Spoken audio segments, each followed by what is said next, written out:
Assalamualaikum warahmatullahi wabarakatuh. Teman-teman, jumpa lagi dengan kami channel YouTube Udin Zuhdan. Dan di depan saya sudah ada tabu lampu jambu air madu deli hijau, teman-teman. Potnya 50, pembibitannya asal usul dari Cangkok ya. Nah, kita akan shoot lebih dekat. Jadi potnya 50 dan di bawahnya sudah aman ya, kita kasih lubang pembuangan air. Kemudian ini adalah sudah berbuah 2 kali ya teman-teman ya. Kemudian teman-teman bisa lihat saat ini sedang muncul bunga ya teman-teman. Kemudian dengan 2 batang sekunder. Nah, ini cuman kecenderungannya ini lebih besar. Jadi batang primernya kemudian tapi selang beberapa senti dari permukaan tanah langsung muncul bakal primer. Jadi 2 cabang lah, boleh dibilang 2 cabang primer aja deh, nah, gitu ya. Kemudian batang sekundernya ada 1, 2, 3, 4, 5, 6, 7, 8, 9 teman-teman. Ada 9. Nah ini kita buang ya, kita buang tunas airnya. Kemudian daun-daun tua seperti biasa, hal-hal yang paling sederhana kita juga akan buang. Jadi tujuannya agar sinar matahari masuk ke dalam ruangan atau ke dalam batang teman-teman.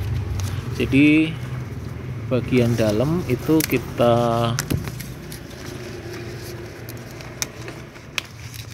rapikan daun-daunnya agar tunas atau sinar mataharinya bisa masuk ke dalam.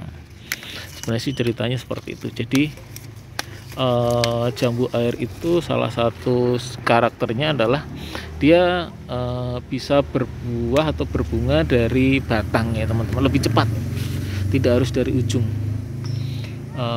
Oke, kemudian seperti biasa ya, tunas-tunas atau daun-daun tua kita rapikan. Nah, jadi sinar mataharinya tadi saya sampaikan lebih maksimal gitu teman-teman. Nah, kita taruh di sini dulu ya.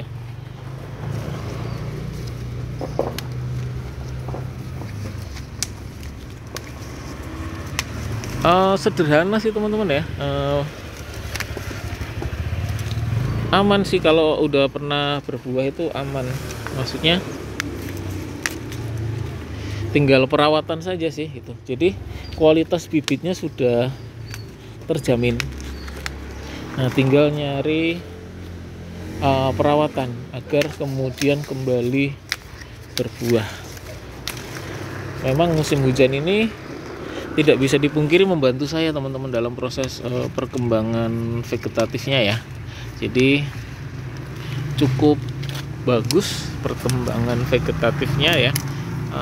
Pertumbuhan batang, tunas baru dan ranting-rantingnya cukup bagus.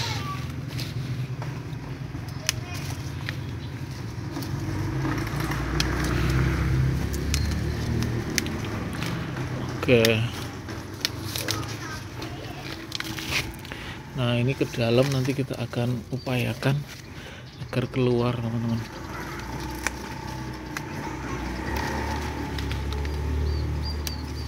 Jadi sebisa mungkin saya akan buat bagaimana agar tunasnya itu keluar ya, atau horizontal. Kalau hukum alamnya memang pasti namanya tunas itu ke atas teman-teman, vertikal ke atas. Tapi kita akan terus upayakan setidaknya dalam bahasa kita ya,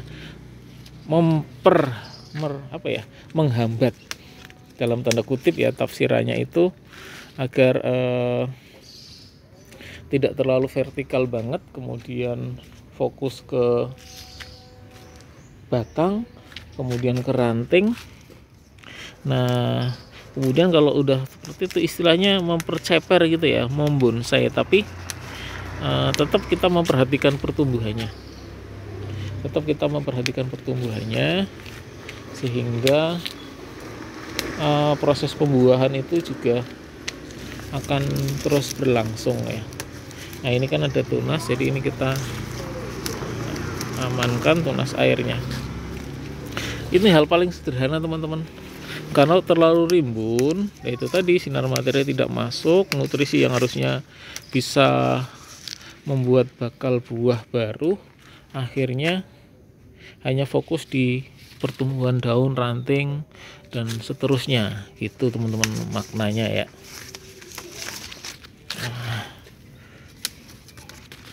Oke. Nah ini dapat segini teman-teman, banyak sekali. Nah jadi kan pamer batang. Nah pamer batang jadinya. Oke, udah cukup sepertinya ya.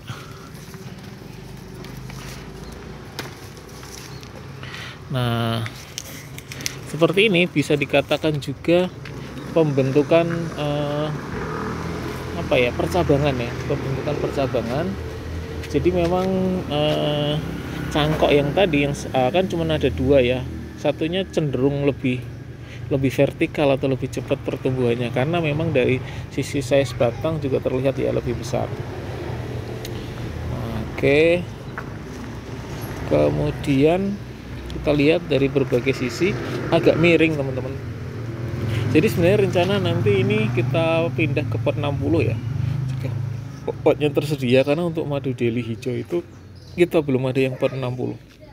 Nah, harapannya dibanding yang lainnya ini pertumbuhannya bagus dan sudah 2 kali berbuah. Jadi kalau kita buatkan sebagai indukan atau maskot tentunya lebih bagus. Jadi yang pot 60 itu setidaknya udah pernah berbuah 2 kali, terus juga secara batang bagus, percabangannya juga oke. Nah jadi di kemudian hari tidak ada masalah gitu teman-teman ya. Itu ini udah terlihat beberapa daunnya sudah terlihat teman-teman. Oke.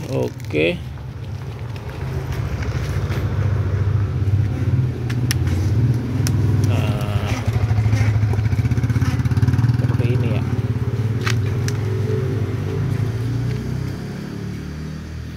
Nah area sini memang agak kosong ya. Nanti ini juga udah kesini, jadi sebenarnya bagus banget sih, maksudnya ranting-rantingnya udah banyak nih, pembentukan rantingnya. Nanti kita akan rapikan kembali area yang ke dalam, kita hilangkan yang ke dalam. Nah, kita hilangkan, jadi usahakan area keluar atau menuju area yang memang belum ada posisi rantingnya ya. Itu teknik yang sederhana kita akan terapkan ya. Nah oke, dan calon bunganya baru ada 3. Harapannya nanti setelah kita pruning seperti ini, sinar matahari bisa masuk ke dalam, kemudian akan memancing munculnya bakal bunga ya, karena daunnya juga vegetatifnya hampir selesai teman-teman. Kalau vegetatifnya selesai, biasanya setelah itu akan muncul bakal bunga. Nah itu sih pengalaman yang saya dapat teman-teman. Jadi juga yang penting sih nanam dulu, atau yang penting istilah sekarang itu pergi dari Indonesia dulu. Yang penting nanam dulu, nanti sambil belajar kok kita bisa terus berjalan, nanti terus kita belajar pasti bisa. Nah oke, ini sebenarnya tinggal kasih penggeseran sedikit aja sih, cuma memang cenderungnya ke sini gitu ya teman-teman ya. Nanti harapannya kalau udah ada pot 60 pastinya percabangannya jauh lebih banyak. Dan ini juga salah satu teknik mencegah pertumbuhan vertikal teman-teman. Ini sebenarnya di sini juga bisa sih. Nah ini bisa, kenapa di situ? Jadi biar tidak terlalu vertikal banget. Jadi besarkan dulu batangnya, karena ini kan dari pembesaran atau perbanyakan cangkok teman-teman, dimana ya salah satu karakteristiknya, saya bilang bukan kekurangan ya, atau ini ya, karakteristiknya adalah dia kan akarnya serabut teman-teman. Jadi alangkah baiknya sebenarnya perbanyakan dulu, maksudnya kuatkan dulu rantingnya, kuatkan dulu batangnya, akarnya, nah baru kemudian vertikalnya nanti kita tahan, dalam tanda kutip kita tahan teman-teman. Nah seperti itu. Jadi mudah-mudahan bahasa saya bisa ditangkap ya. Cangkok kelebihannya adalah cepat berbuah asalkan diambil dari ranting yang memang sudah pernah berbuah atau pohon sudah pernah berbuah. Cuma kata orang kelemahannya adalah mudah tumbang, mudah patah karena akarnya yang serabut tadi. Tapi dengan kita mengurangi ketinggian agar tumbuhnya vertikal, nah kemudian fokus dulu nih ke penguatan akar, perbanyakan ranting. Nah itu dengan sendirinya akan memperkuat karakteristik dari pohon tersebut, teman-teman. Demikian mengenai pembentukan percabangan tabu lampot, jambu air, madu deli hijau, pembibitan cangkok. Terima kasih, semoga bermanfaat. Selamat menanam, hijaukan lingkungan sekitar.